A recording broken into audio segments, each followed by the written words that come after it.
Our shiur is welcome everybody to our Monday night shiur. First shiur after Yom Kippurim.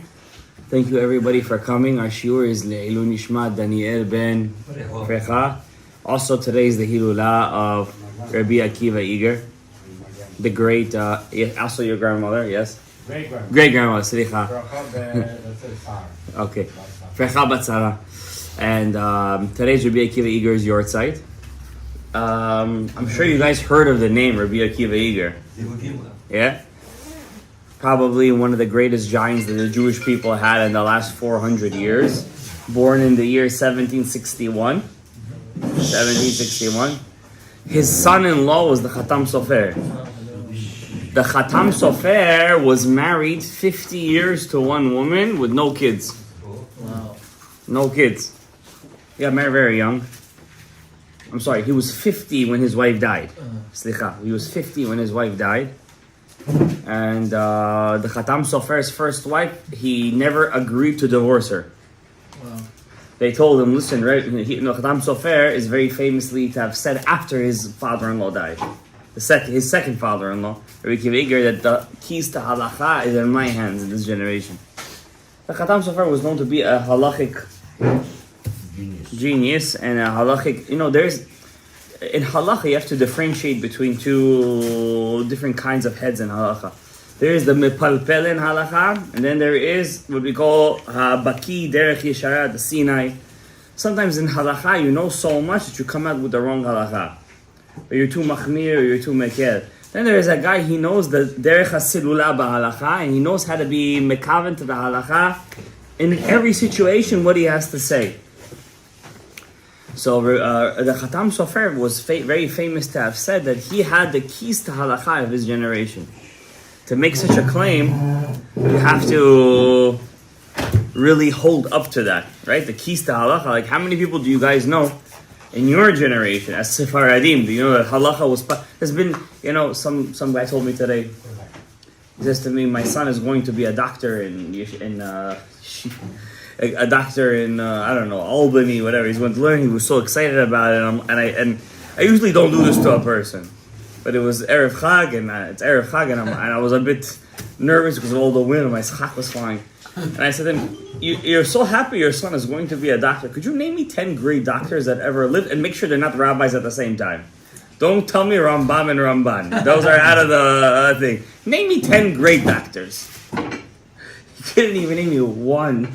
Forget about 2. 1 he couldn't name me. And what is he gonna name me? His the pediatrician to his kids.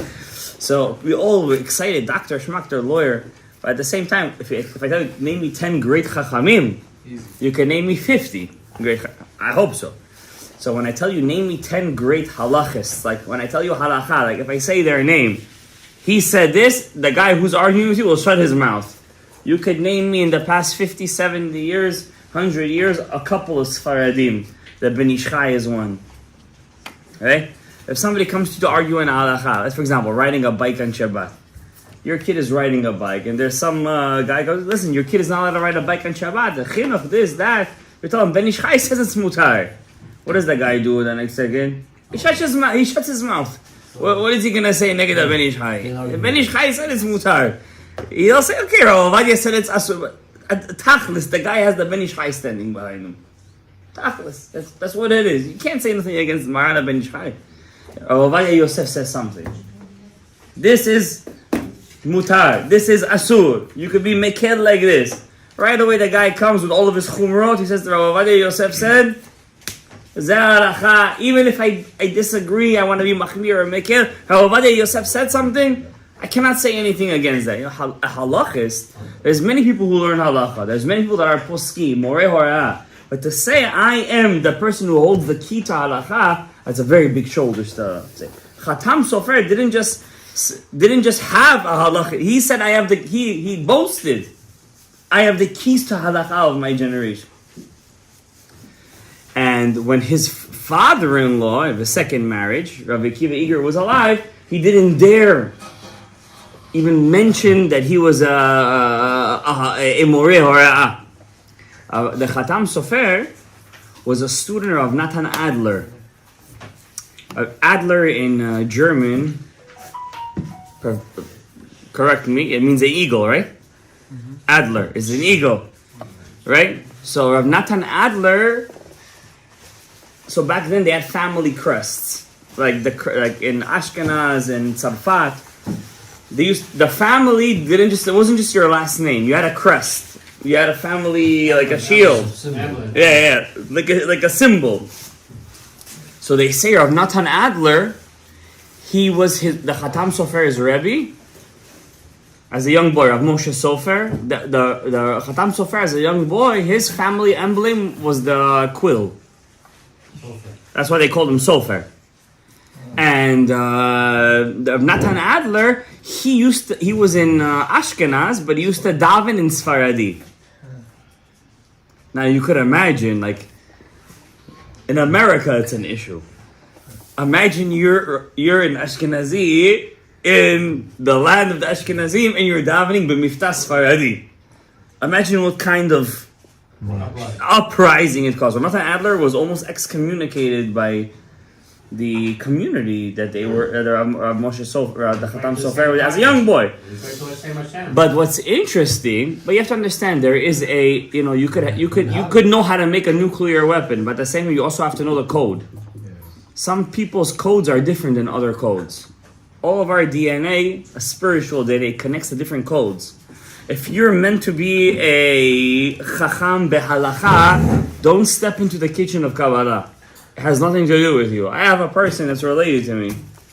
He's a very big halachist.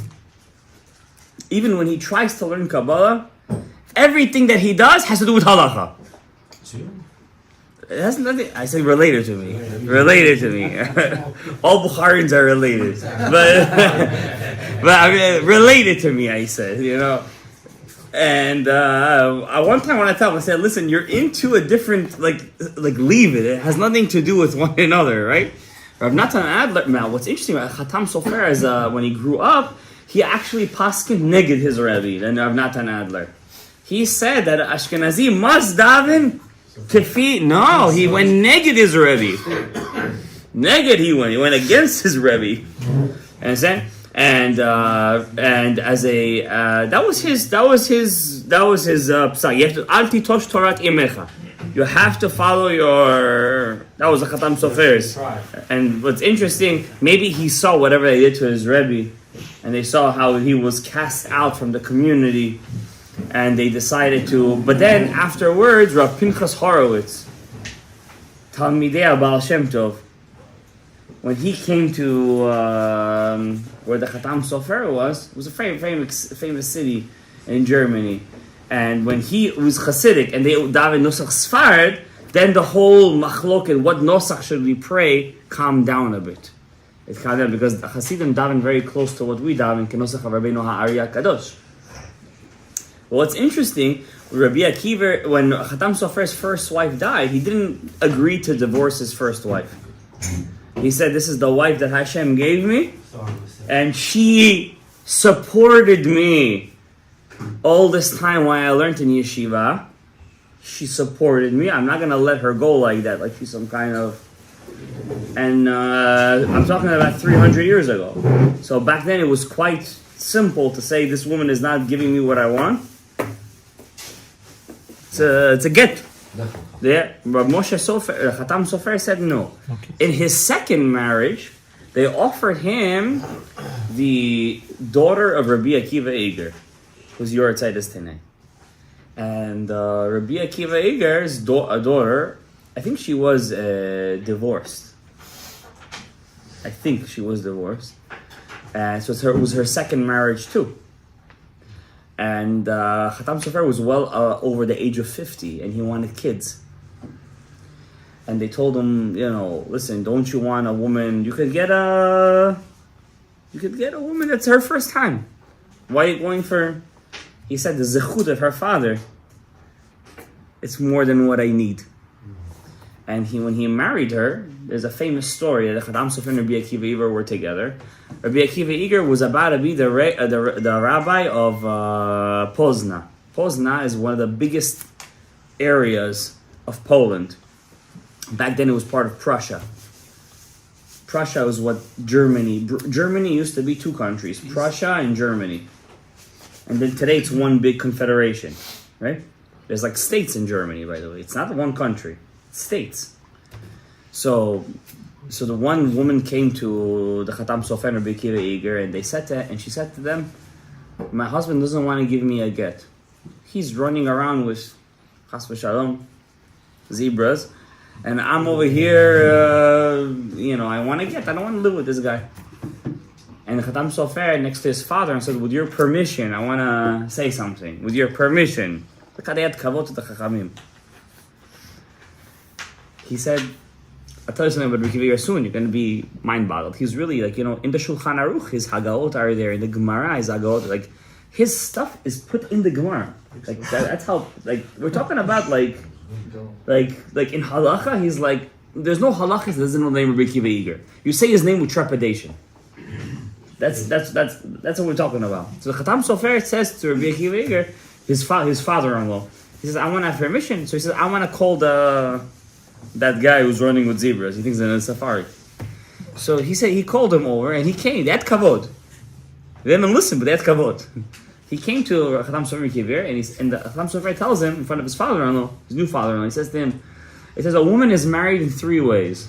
B'kesef, with money, b'shtar, with a document, u'bebi'ah, and with marital relations. Then it says a woman could be koneh herself. She acquired herself b'shtei drachim.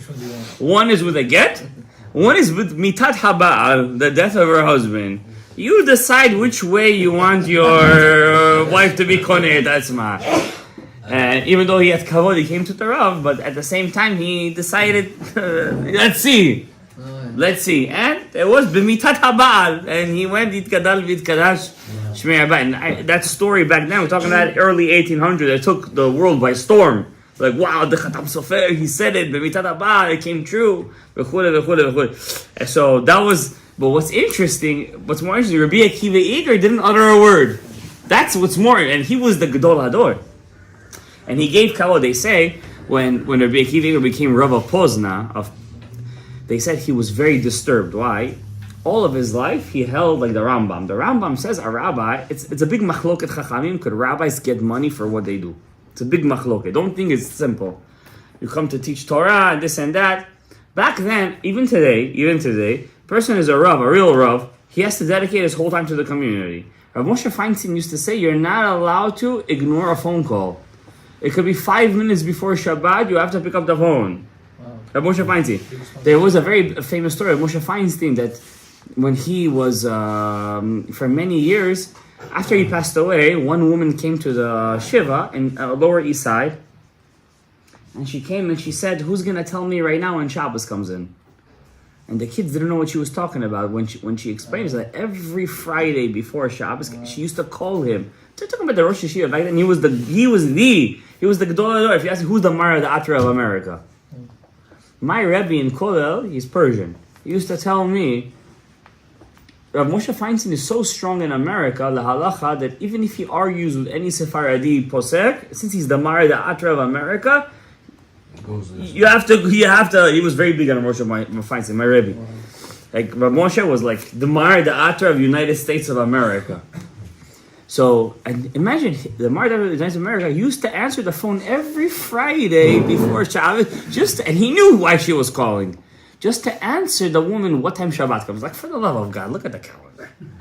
You know what I'm saying? For the love of God, look at the calendar. Or there was one woman, she used to get letters in Russian from her brother in the Soviet Union. The Soviet Union was back then, because remember, he passed away in the 80s. And she used to come to Rav Moshe's house to translate, because he was Russian, to translate the letter from Russian to English. This is the Rav who wrote about open heart surgery in the 70s. What's the halachic ramifications of heart surgery? And he's having the time, because that was his halachic, he held, if you're a Rav of a community, you get paid to be a Rav.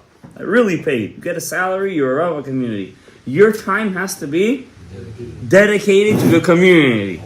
The Rambam, and that's the Tashbetz, or Ovadia brings it down a lot, but the Rambam held a bit different. The Rambam said a rabbi is not allowed to take money from the community. But at the same time, he's not 100% dedicated to them. Makes sense, yeah. Of course it makes sense. How is he going to make a living? You understand? He has to work, you understand? And he has to make money. And when he has the time on Shabbatot, he comes and he teaches the masses Torah. He answers their halachic questions. The Ar Chachamim disagreed with the Rambam says, God said, and I taught Torah, I gave it for free. Just like I'm for free, you got to be for free. You understand? But at the same time, other Rishonim say, okay, God is for free because He's God. But at the same time, you need to live, right? You know what I'm saying? And your time costs money. Your time costs money. So therefore, you're allowed to charge for your time. Now, I'm not talking about a mohel. I'm not talking about a sofer. Those are jobs. Being a mohel is a job. Being a sofer is a job. A shochet for sure is a job. You understand? Shochet is probably one of the most, if not the most important job for Klal Yisrael. Right? To be a kosher shochet, to know, like I said in Rosh Hashanah, he took the knife to slaughter Isaac. He took the ma'achel is the food, and all the parnasa comes derech hasakin of the shochet. Whatever the case is, Rabbi Akiva Eger held like the Rambam. In this case, he never ever, at least to himself, he never ever wanted to get money from the community. There was a famous letter he wrote to his daughter, Rabbi Akiva Eger. He said to her, I heard that the job of cleaning the mikveh in your city is open now. This was before he became the Rav Paul. Not, but he was Rav Pressburg. He says, can I send in my application to get the job? There's a famous letter that he writes this to his daughter living in a certain city. One time in Vilna, Vilna was known until the Holocaust. The Germanim, Amalekim, when they destroyed the city of Vilna. But till then, Vilna was like the hub of Eastern Germany, of Eastern European Jewry. So there was an opening of being the rabbi of Vilna. And he sends a letter, and one person sends a letter to Rabbi Akiva Eger. We're talking about 1800s, early 1800s. He says that we want to invite Kivodo Ma'alato to be the Rav of Vilna. And he writes back his famous letter. He says to him, Halavai, I should be the Gabai of the city where the Gross stood. That's what he wrote to him. Halavai. We're talking about a person that his Hagaot is in the Shulchan Aruch. You open the Shulchan Aruch. We learned, when we used to learn Rabbanim, we used to learn Rabbi Akiva Eger. Rabbi Akiva Eger was a part of our life. We used to dream of Rabbi Akiva Eger. And we used to learn him. You know what I mean? There's a famous saying, most rabbis, they turn a word into a sentence. Rabbi Akiva Eger used to know how to turn a sentence into a word. In one word, he used to hold the whole sentence. You know what I mean? Like Rashi HaKadosh. Rashi's couple of words, he answers you 4 or 5 questions. If you know how to learn Rashi, learning Rashi is a matter of time. Rabbi Akiva Eger too. You look at Rabbi Akiva Eger like, what are you talking about? You have to sit. Yeah, it's all about will, skill, and also you have to have zman. Yeshuv Adad. Understand? Blessing for Yeshuv Adad is not something simple. We all over here, most of us over here, we have kids and we have a very busy schedule. Sometimes we sit down to learn and we have jitters. Like we're not used to sitting down already. You understand? Sometimes I see, like right now, my yeshiva that I teach in, we have off, and my kids have school. So I'm like, oh, Baruch Hashem, I have 2 days to myself to learn. I go up Shar Kavanot to Drusha Sukkot, which we want to talk about today. And I'm like, and I'm sitting after half an hour, 35, 40 minutes, I start to get jitters. I'm like, do we have to fix the sukkah? Do you need some shopping? I'm programmed already to do something. I can't already sit down for more than 30, 40 minutes. It's very hard, except on one day, Shabbat. Because I'm programmed on Shabbat. It's crazy how our brain works. And I see that myself, sometimes I go crazy. I'm programmed on Shabbat. I could sit down for a couple hours. I can sit down and learn. It's like the nefesh, mamish has a menucha on Shabbos. I don't know how to explain. Yom Kippur too, Rosh Hashanah too. Famous sigula to read 2 times the Sefer Tehillim on the first night of Rosh Hashanah.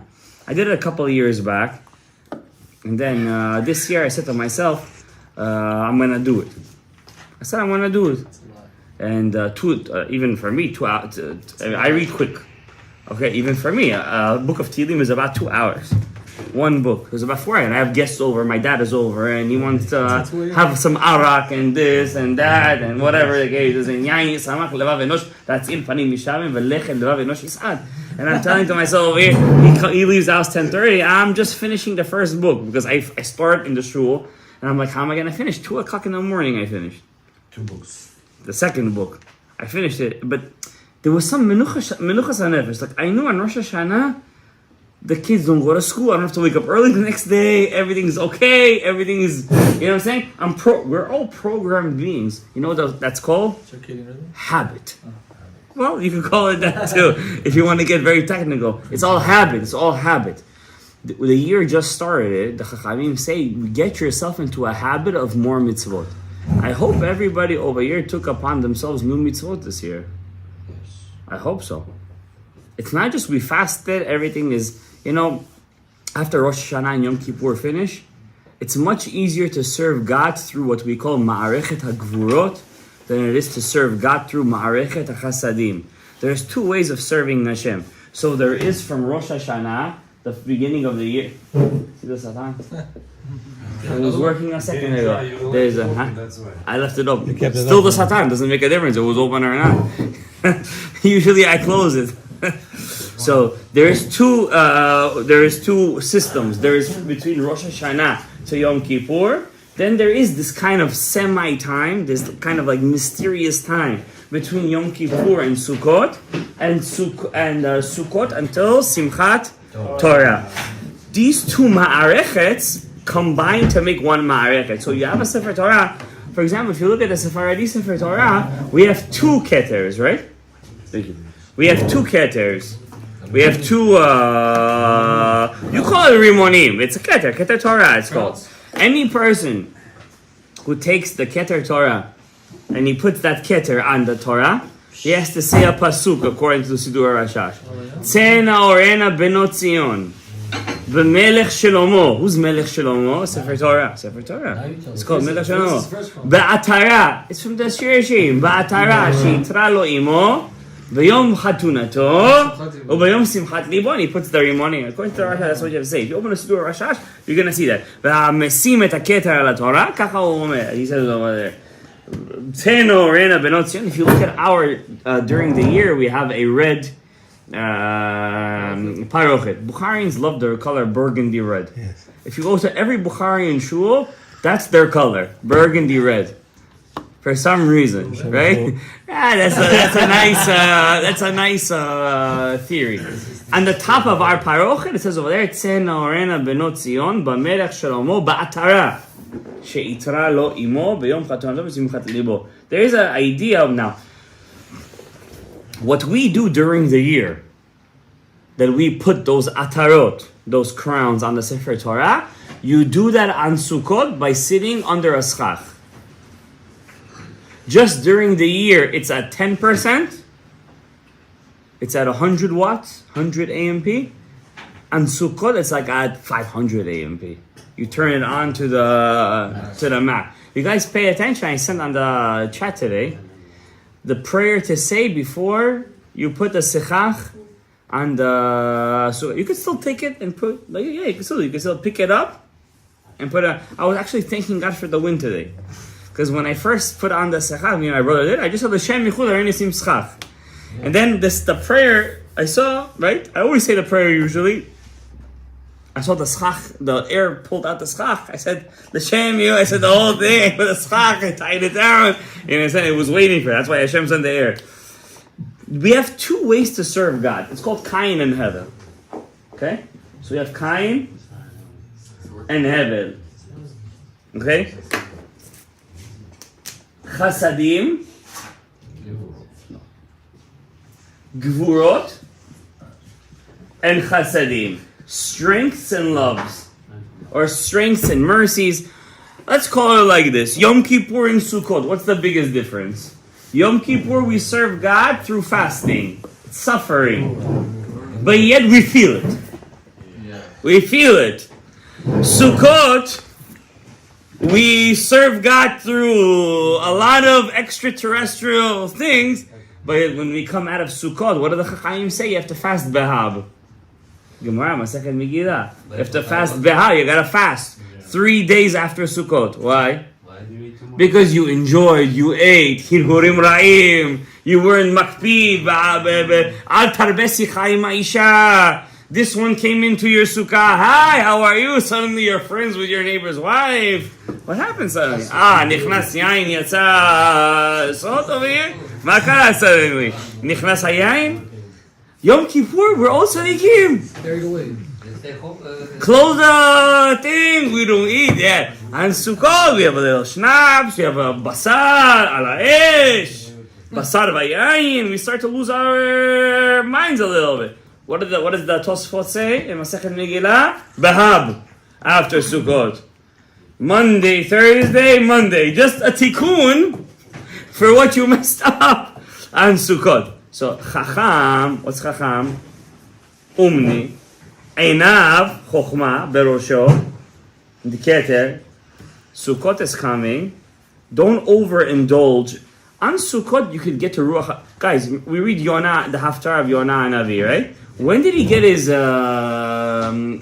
prophecy? Simchat Beit HaShoeva on Sukkot. He got that whole prophecy in the beginning. That was on Sukkot. He got it. He was in the middle of dancing with the fire in the middle of the. They're all. How would it work in the Beit HaMikdash? Just to make you guys a bit excited. Soon it's coming with you. Because you know the letters after Sod. Sod is secret. The Geula is a secret. What's the letters after Sod? Aza. Aza. Oh, wow. I like that. So Aza has to fall. Where does it say that? I heard it from somebody. Doesn't matter. I heard it from somebody. After Aza, we get the Beit HaMikdash. The Mikdash is called what? Lebanon. What's being bombed right now to their bones? Lebanon. So Aza is already a pancake. Now Lebanon is becoming a pancake. Next step is Beit HaMikdash. Listen, if Hashem, guys, you have to know one thing. The Friedricher Rebbe, the 6th Rebbe of Chabad said, the 6th one, not the 7th, the 6th. He said, Mashiach is as close to us right now as it was the second after the Chorban. A second after the Chorban. Meaning that Hashem wants to send us the Geulah right now as much as He wanted to send us right after the Chorban. It's all up to us. If we're the generation, Rav Tzadok Milublin, he has a book called Resisei Laila, a book of dreams. All the Torah he learned in a dream. Rav Tzadok Milublin, who's a very big tzaddik we call. He writes over there in his sefer. The generation that will accept Mashiach Tzidkenu is mamish. He writes over there, but without cutting to Chabad, is mamish.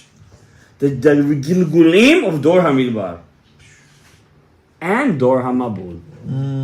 Oh, you know that. And Dor HaMabul, he writes. Dor HaMidbar and Dor HaMabul. That's what it's over there. That's how much. So, we have over here 2 ways of serving the road. Givurot, Kain. What's Givurot? Givurot is, there's a guy, he has to work the sewers. But if nobody works the sewer, if nobody takes out the trash, what's going to happen? Rats. You're not going to just have rats. You're going to have over here a jungle. And somebody's got to do the job. Somebody's got to do the dirty work. Construction, this, that. So I had this Uzbek guy doing the beams for my sukkah. I have a big sukkah. Today I'm making the thing. Hashem saved my life. One beam he didn't connect. I was holding to put the ties out, and I held myself. I would have fallen.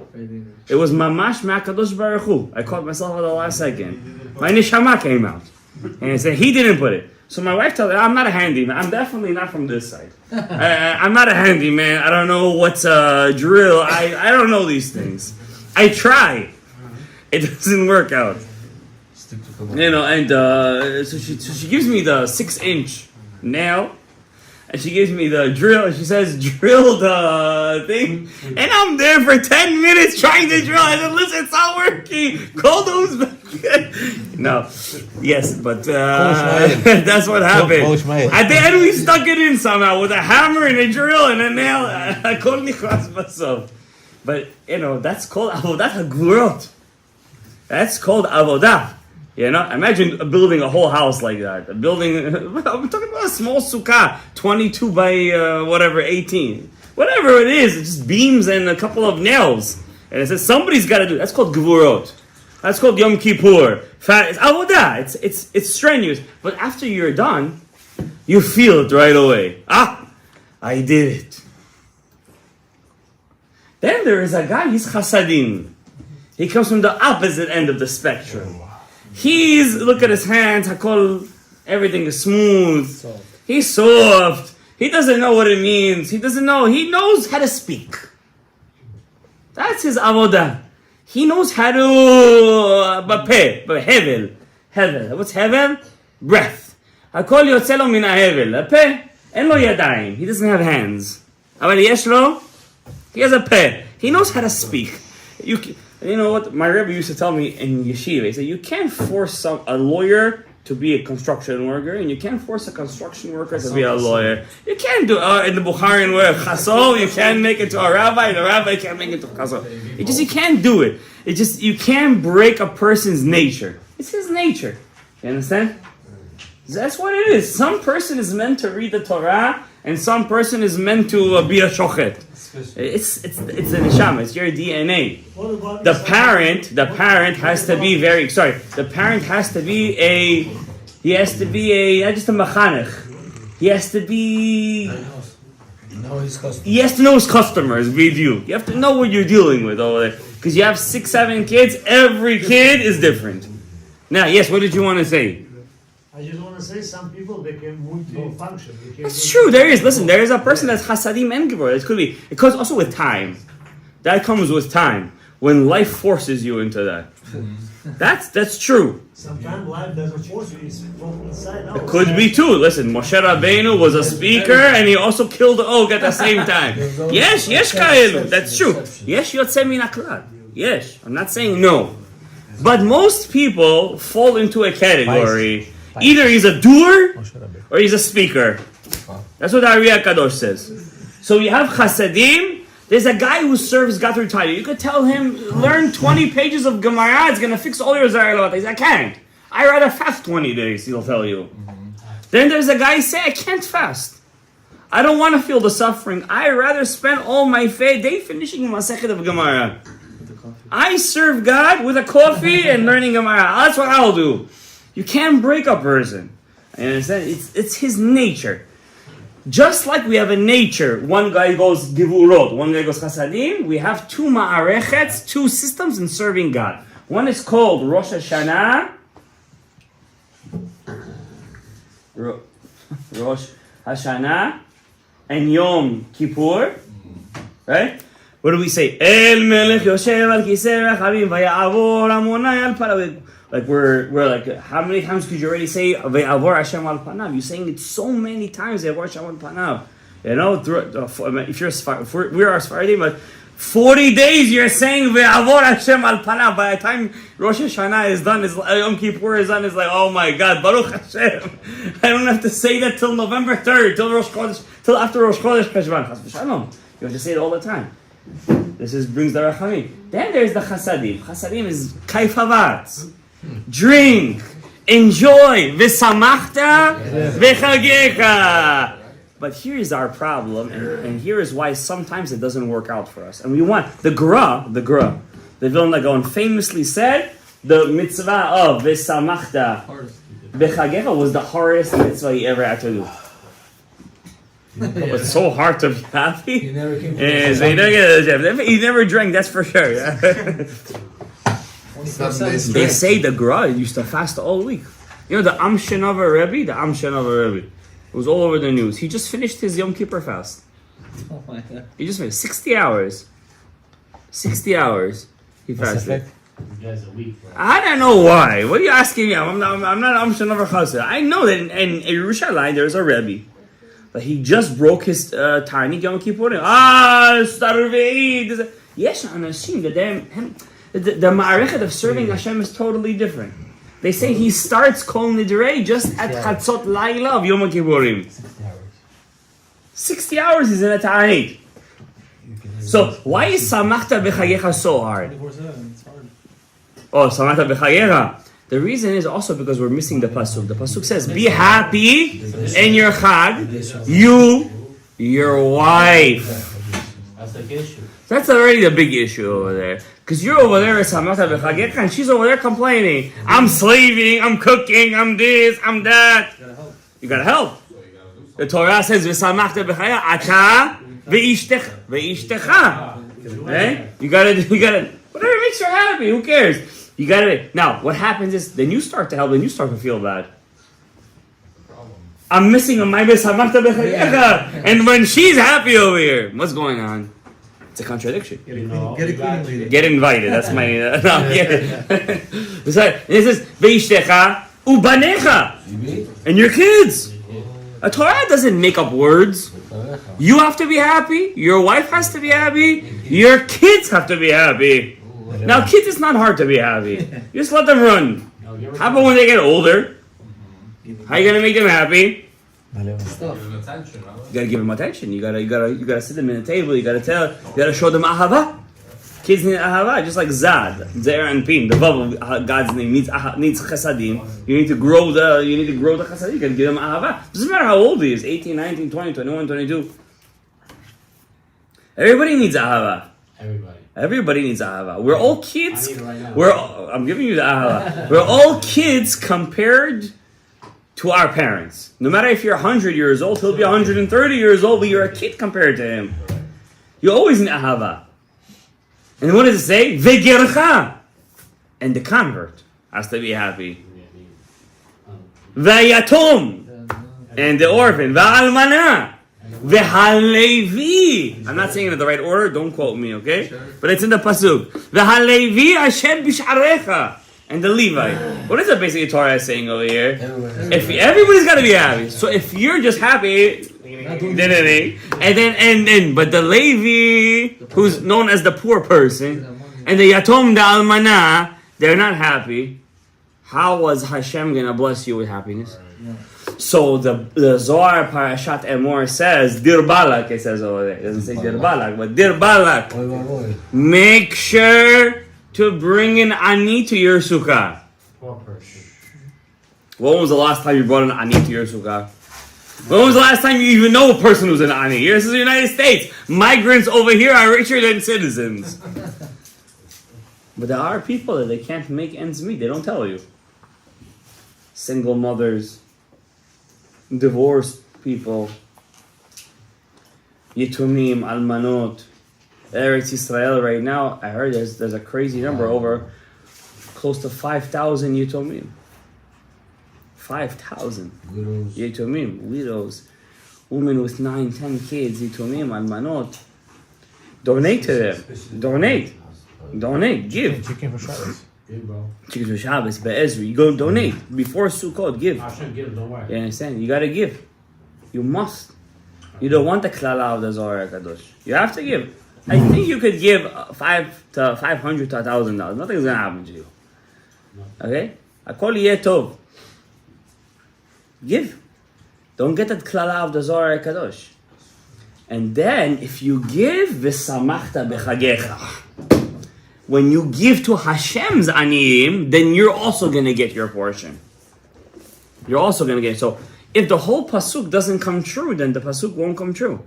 Because the pasuk says, you be happy, your wife be happy, your kids be happy. Now, sometimes you prepare everything so meticulously, and sometimes comes one satan, me'arvev et hakol, balagan comes. Why does that balagan come? That's Hashem wanted to test you. No, you did something because of that. You asked for the test. You asked for it. What did you do? First, Mechaim the Pasuk, give tzedakah before a Chag. You have to give tzedakah before a Chag. Find a place, find this, find that. There's many people collecting. Many. It's like Do I know who's trustworthy or not? It's like instead of inviting the poor person. Yeah, instead of inviting the person, exactly where we're gonna find him, right? Who said he's gonna come? Who said he's gonna admit? You understand? In Israel, it's a bit different. I heard a guy was in Israel right now for Rosh Hashanah. He saw a kid in Yerushalayim, coming home with a basket of a chicken. It was Yom Kippur, Sudah Mafseket. And the guy is and he was getting an Airbnb. A guy I know, he was getting an Airbnb. And he says to the kid in his broken English, תגיד לי, למה יש לך את העוף הזה שחוט, you know, in the basket. He tells him, my mother sent me to get the chickens of kaparot. Because that's going to be our Sudat HaMafseket. To you guys, that seems like these things don't exist. These things exist, guys. Maybe not in New York, but Definitely in different places they exist. Maybe even in New York they exist. I don't know. You Why understand? people take home the chicken? They take home the chickens, yeah. Yeah, some people, yeah, for sure. I believe you. So you have to look for a place to give tzedakah. And if you give the tzedakah, you're going to have a savachta bechagecha. I know one thing. The only mitzvah that makes me happy is tzedakah.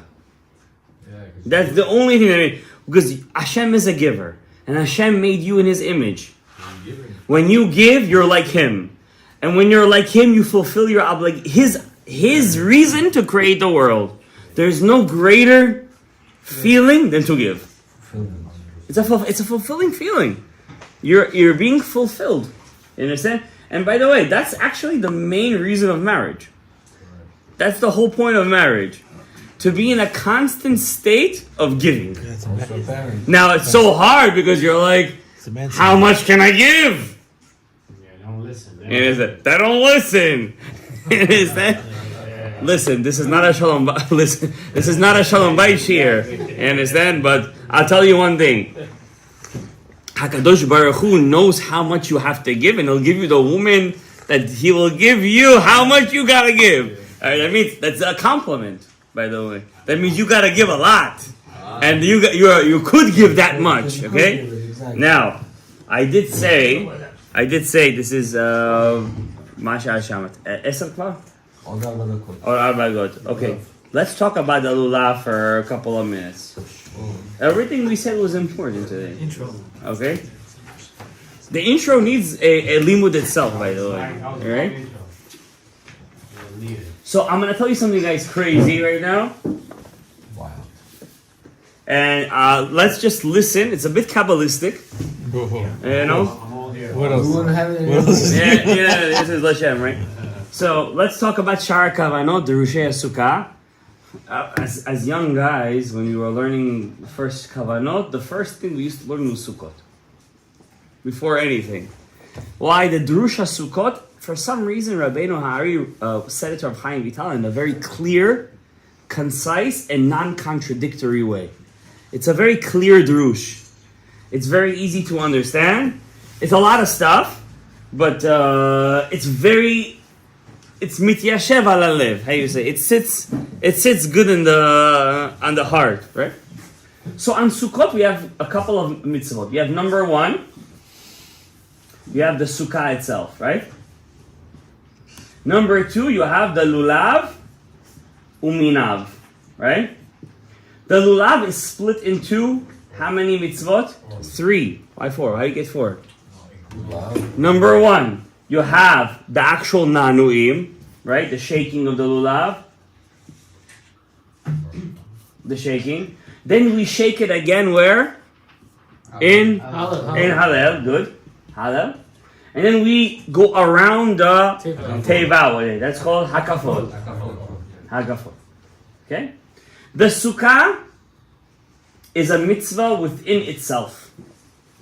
The lulav, says Rabbeinu Ari, is a mitzvah within itself. If there's a machlokat poskim. If you have money to either buy a sukkah or buy arbat haminim, what do? What takes precedence? Once again, you guys can't fathom such a question. But this is a question halacha. Rav Chaim Falaji dealt with this question. I'm so afraid dealt with this question. Understand? Sukkah. Yeah, sukkah is a continuous mitzvah. And it's also much easier to borrow a lulav from somebody for a minute than it is to borrow a person's sukkah. What are you coming sitting in my sukkah, right? Especially if you were a Russian soldier somewhere, or you're somewhere in some Arab in the Ottoman Empire. This was a question, the halakha. Sukkah, the halakha takes precedence over lulav. Rabbeinu Ari says one thing. He says the mitzvah of sukkah and lulav are 2 separate things. What am I doing on Sukkot, says Rabbeinu Ari. Listen to this, something very big. There are 2 ways to connect to somebody. Hugging, talking about your spouse. You and your spouse, intimacy. One way is to hug. One way is bapeh. Okay? You guys know what I'm talking about. Yes. In Rosh Hashanah and Yom Kippur, we hug Hakadosh Baruch Hu, kabutabi, with our left hand, gvurot, right? And in Sukkot, we take with the right hand. What left hand? Huh? Left hand is Rosh Hashanah, Yom Kippur. And Sukkot, we go with the right hand. Simolot. I didn't get to Simchat Torah yet. Simolot tachat leroshi. It's a pasuk in Shir Hashirim. Simolot tachat leroshi. My left hand is around your body. V'yemino techabekeni. With my right hand, I bring your head closer. Shlomo HaMelech says there are two, with the hugging, when you hug somebody, it has to be with two hands, right? You hug like this, yeah? The left hand surrounds the body, and the right hand brings the head closer to you. Yeah? On Simchat Torah, that's the zivug. It's the connection already. It's already the zivug. Yeah, that's basically what we did from the beginning of Selichot. Gets connected on Simchat Torah. Now, just a side point. Last year, Simchat Torah, what happened? Imagine how Hashem didn't want to zivug with us last year. That was the secret. Yeah, we didn't do the avodah. Yeah. This year, Yom Kippur was Shabbat. Yom Kippur. Last year, Rosh Hashanah was on Shabbat. Imagine what kind of spit in the face. You go to the Kalal, to the Chatan, you're like, I'm coming to you, and the Chatan says, no, I don't come into the room. That's what happened last year, Simchat Torah. It's a crazy thing what happened last year, Simchat Torah. On Simchat Torah, the Am Yisrael, Yom Kippur is one thing, okay? It's Gvurot, Yom Kippur War, right? On Simchat Torah, Yom Simchatenu, we finish the Torah, the Zivug, the Hakafot. To have such a thing happen to us, that's why all the Chachamim were going crazy. How Hashem did such a thing on Simchat Torah? Yom Kippur War was at least a war with soldiers. They went to fight. Simchat Torah was with civilians. It was an ambush. It was all the bad things you could think of. Innocent people. Innocent. Well, that's already for HaKadosh Baruch Hu to decide. But yes, in our eyes, whatever they did, they're Kiddushei Hashem. They all died on Kiddush Hashem, and every soldier who gives his life for Klal Yisrael, he dies on Kiddush Hashem. So now, what Kavanah has supposed to have? Now, I don't want to deal with the Sukkah, because that wasn't the point of the Shir. I want to deal with Lulav and Minav. Now, Lulav is one, right? How many other minim we have? We have 3 Hadassim, 2 Aravot, and 1 Etrog.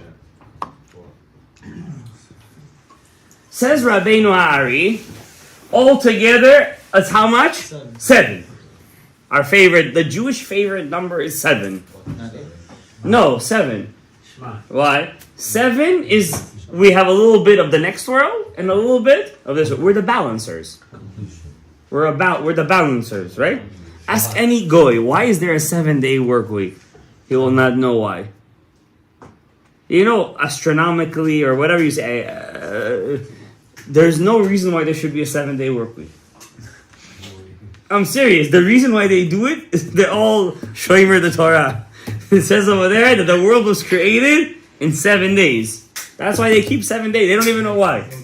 All the Goyim are very religious people. The whole world keeps a 7-day. Even the Chinese keep a 7-day work week. Now, this 7, I'm going to do the Russian 7, so we all know what we're talking about over here. This 7 connects to all, see the 7 of them, right? There's 7. Connects, that's why all those guys who add Hadassim, and, it's not so, I'm not going to say it's Chas Shalom wrong. I don't think it's because there's an idea to do it with 7, right? What we do, what are we working with again in Sukkot? Chasadim, mercies, love. How many are there? Chesed is 1. Givura is 2. Tiferet is 3. 3. 1, 2, 3. Netzach is 4. Hod is 5. Then all 5 give a tenth, a meiser, to the Yesod.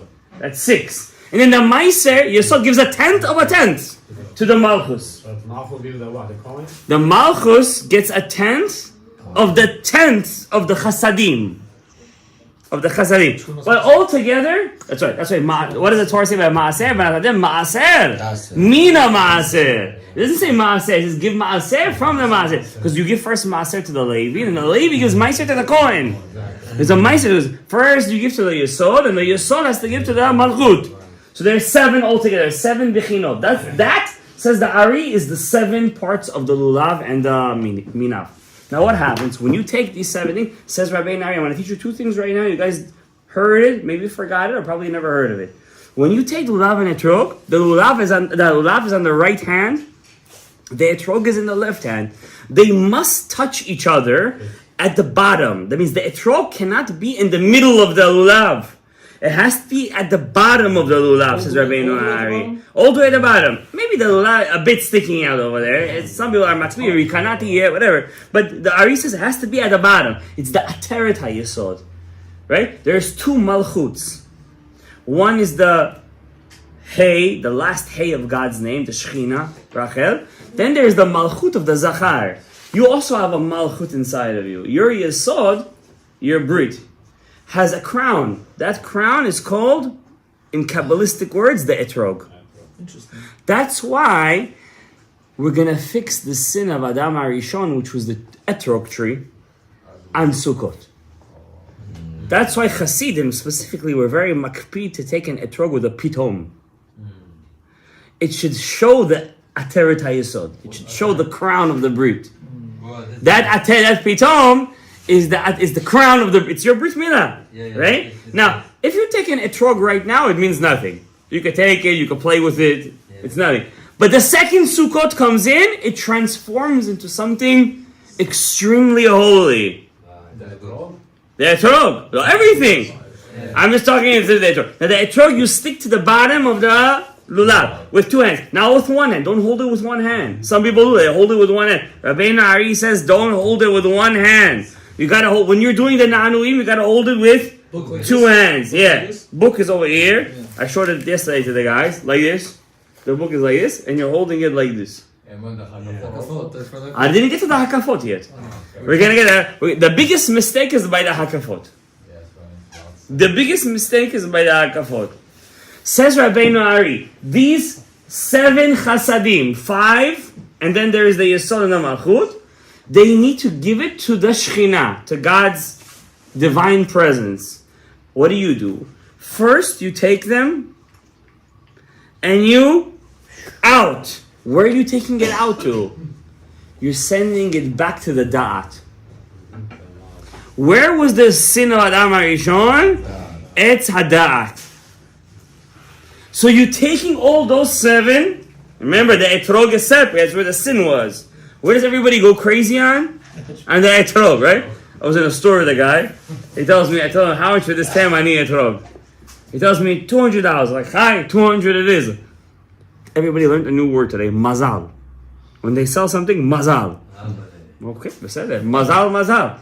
So okay, mazal. So he saw it. I said, okay, how much is this lulav with the nice kora? He said, $100. I said, take your etrog. Mazal, I told him. I go somewhere else. The Ari says, don't be cheap, but the Ari also doesn't say to be a trapka. The Ari never said to be a smartut. Yeah, don't be stupid, the Ari says. Mata shorefli $100 that cost you maybe $15. I know this business, okay? So anyway, but everybody go crazy. When you go inside a store, what are you always looking for to buy first? The etrog. Because the etrog is the breed. It's the ateret hayesod. Your neshama wants the tikkun of the ateret hayesod. He wants it. He feels it. Right? Now when you take it, all 7 of them, when you're taking them out, you're sending them back into the da'at.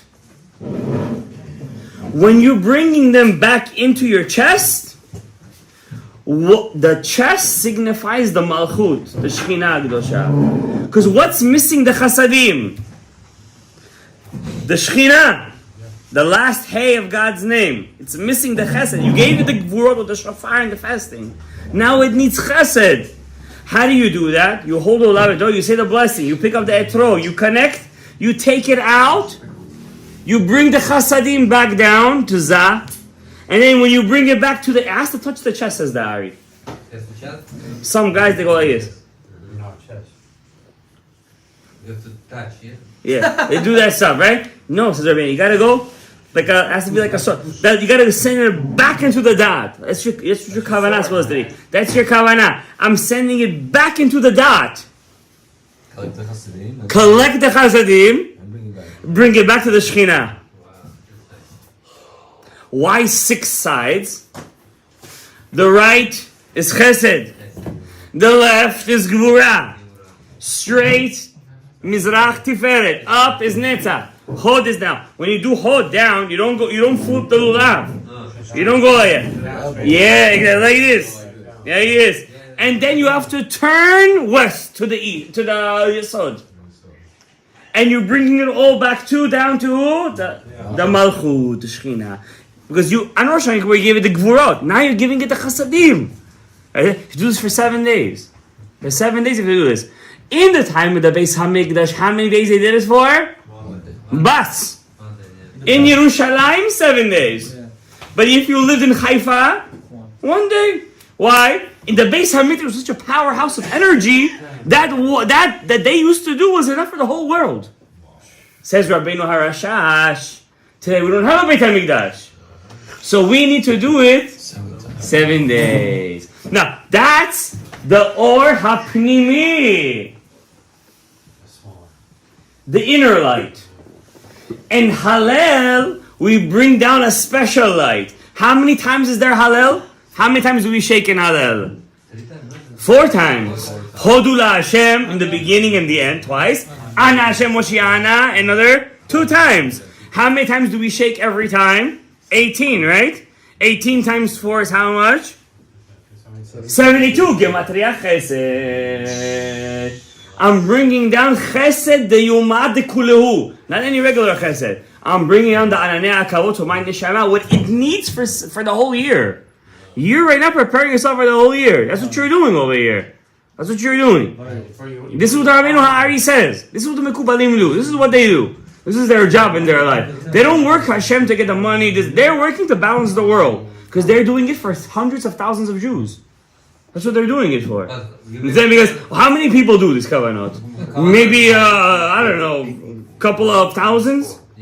Kulei hai ve'ulai. Kulei hai ve'ulai. These guys, they have to cover the whole world. That's why sometimes you see balaganim going on in the world. You understand? But the Mekubalim, they do the avodah for everybody. The kavanah. Now, what are we doing in the Hakafot? Oh, our Hakafot. Don't miss 1 day of Hakafot in the Bet HaKnesset, Rabotai. You need it for your neshama. Hoshana. Hoshana. Now, here is the first mistake. That's exactly what you're doing. The first mistake, every time you say Hoshana, you're going up like this with your lulav and etrog. Don't do that. Don't shake it up. Don't shake it up. You don't need. Hold it. Just hold it. When you just hold it. If you see somebody shaking it up, don't tell him nothing. It's not a Rabbeinu Hari, Bim Furash, Lo Mena'anei. Why do we shake the lulav in the Pnimi? Because it needs to go back up to the dot. In the Orot HaMakif, where it's surrounding, or it's the surrounding, it doesn't need to shake anything up. It's there already. You don't need to shake it up. You keep like this. You hold the book, and you just. You guys have been in this shul, most of the guys over here, for many years. You ever see me shake the lulav once in the Hoshana? You don't even pay attention.